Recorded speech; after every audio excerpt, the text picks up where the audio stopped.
കുണ്ടൂര് ഉസ്താദിന്റെ ഉറൂസിന് വന്നിട്ടും വല്യൂപ്പര് കൊണ്ടോട്ടിക്കാരെ കുറ്റം പറയാണ്. എന്താണ് അതിന്റെ ആവശ്യം? കൊണ്ടോട്ടി മശായിഖന്മാര് ഷിയാക്കളാണെന്ന് ഷെയ്ഖ് ജിഫ്രി പറഞ്ഞിട്ടുണ്ട് എന്ന് സ്വന്തം പുസ്തകത്തിൽ എഴുതിയത് എവിടെ നമ്മൾ ചോദിച്ചിട്ട് മൂപ്പർക്ക് മറുപടി വരാൻ കഴിഞ്ഞോ? അതിലും വലിയൊരു രസം എന്താ അറിയോ? മൂപ്പര് കുണ്ടൂരിന്ന് പറയാണ്, കൊണ്ടോട്ടിയിൽ തോന്നിവാസമുള്ള ഒരു നേർച്ച ഉണ്ടായിരുന്നു പണ്ട്. മൂപ്പര് പറയാ അതൊക്കെ മുടങ്ങിപ്പോയത് എത്ര നന്നായി. കഴിഞ്ഞ കൊല്ലം തുടങ്ങിയത് മൂപ്പര് അറിഞ്ഞില്ല. കൊണ്ടോട്ടിന്റെ കഥയാണ് എത്രയാണ്. യമനത്തെ വർത്താനം പോയിട്ട് കൊണ്ടോട്ടിത്തെ വർത്താനം വരെ നിങ്ങൾ അറിയണില്ല എന്നല്ല ഇതിന്റെ അർത്ഥം. എല്ലായിടത്തും ചെന്നിട്ട് എന്തിനാ ഈ മശായിഖൻ എങ്ങനെ പറയണം? എന്താ നിങ്ങൾക്ക് പറ്റിപ്പോയത്?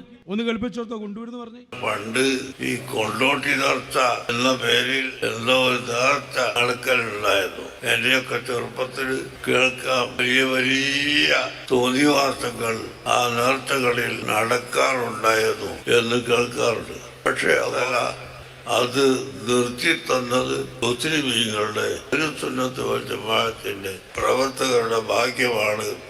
അതില്ലാതായിപ്പോയത്.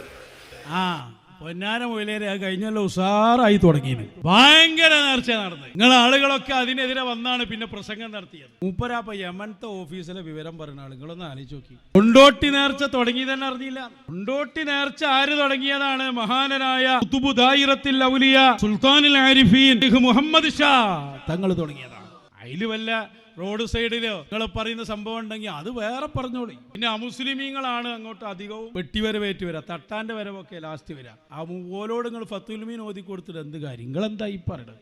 ഓല് പല രൂപത്തിലല്ലേ വരിക. എല്ലാവർക്കും അഭയകേന്ദ്രമാണല്ലോ അള്ളാന്റെ ഔലിയാക്കന്മാര്. ഒരു തോന്നിവാസം. ആദ്യം ഒരു കാര്യം ചെയ്യുങ്ങൾ കൊണ്ടോട്ടിയൊക്കെ അടക്കട്ടെ, അത് വളരെ ഗംഭീരമായി മശായിഖുമാര് നടത്തന്നെയോ.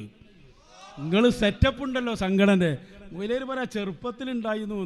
ചായവ് ചെയ്ത് ആ വീഡിയോ ഒക്കെ ഒന്ന് അയച്ചു കൊടുക്കട്ടോ അയാൾക്ക്. എന്താ സംഭവം? പച്ച നോണ കീമസേരി പറഞ്ഞു കൊടുത്തത് ആവും. അവൻ തുടങ്ങിയിട്ട് ഞങ്ങൾ പറഞ്ഞു പോലെ അയാളല്ലേ പെടുന്ന മോന് പ്രശ്നമല്ലല്ലോ. ഈ മക്കളും ശിഷ്യന്മാരും കൂടി ഇപ്പൊ നിങ്ങൾ നോക്ക്. ഈ യമനിലെ വിഷയമൊക്കെ ഇപ്പൊ മിനിയാന്നുകൊണ്ട് പറയുന്നു കുടുംബം മാപ്പ് കൊടുത്തു. ഇന്നലെ കുടുംബം പറയുന്നുണ്ട് ഞങ്ങൾ മാപ്പ് കൊടുത്തില്ല. ഏതാ ഈ മൊയിലേനെ സഹോദരൻ ചോദിക്കുന്നുണ്ട്. ഒരു നോണ 1000 വട്ടം പറഞ്ഞാല് അത് സത്യാവും. ആടിനെ പട്ടിയാക്കുന്ന സ്വഭാവം. അച്ഛ നോണ പറഞ്ഞുകൊണ്ടല്ലേ നമ്മളതിൽ ഇടപെട്ട്. പിന്നെയോ പറയാ എന്നിട്ട് അതിന് ഇടപെട്ട ആളുകൾ കൊണ്ടുവരുന്നുണ്ട്. കൊണ്ടുവരിങ്ങൾ ഞങ്ങളൊന്ന് ശരിയാക്കി തരാം. കൊണ്ടുവരി ഓലെ വിശ്വാസമൊക്കെ ഒന്ന് ശരിക്കും ഇവിടെ പറയേണ്ടതുണ്ട്. അടക്കം ഒന്നും വിടാൻ തീരുമാനിച്ചിട്ടില്ല.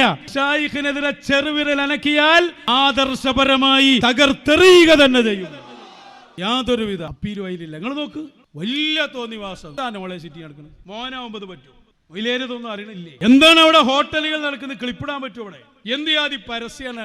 എന്താണ് അവിടെ നടന്നുകൊണ്ടിരിക്കുന്നത്? കൊണ്ടോട്ടി നേർച്ചൊക്കെ അതിന്റെ ഒരു പലിശ കൊടുക്കാൻ പോലും ഉണ്ടാവും. പുറത്ത് കിടക്കണമെന്ന് മാത്രം കാണിച്ചു കൊടുത്ത് കിളുക്ക് കിടന്നാൽ പിന്നെ നമ്മളത് പൂട്ടി പോകേണ്ടി വരും. അത്രയും തോന്നിവാസം മോന് നടക്കുമ്പോൾ ഒരു പ്രശ്നമില്ല.